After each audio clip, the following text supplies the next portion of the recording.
Awit, Kabanata 141. Sa iyo, O Yahweh, ako'y tumadalangin. Sa aking pagtawag, ako sana'y dinggin. Ang aking dalangin, sana'y tanggapin mo, masarap na samyong handog na insenso, itong pagtaas ng mga kamay ko.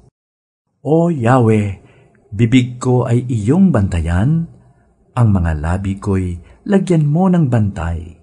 Huwag mong babayaang ako ay matukso, sa gawang masama ay magumon ako.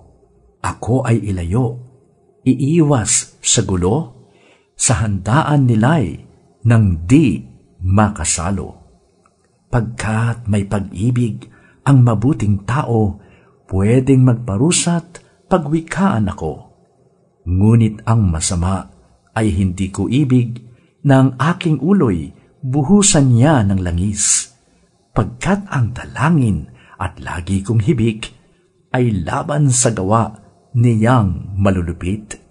Kung sila'y bumagsak, tuloy na hatulan, maniniwala na ang mga nilalang na ang salita ko ay katotohanan.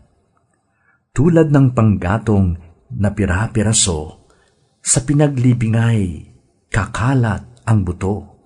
Di ako hihinto sa aking pananalig, ang pag-iingat mo'y aking ninanais.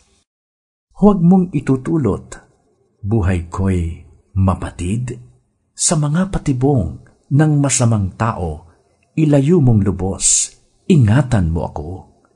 Iyong pabayaang sila ang mahulog, samantalang ako'y ligtas mong kinupkop.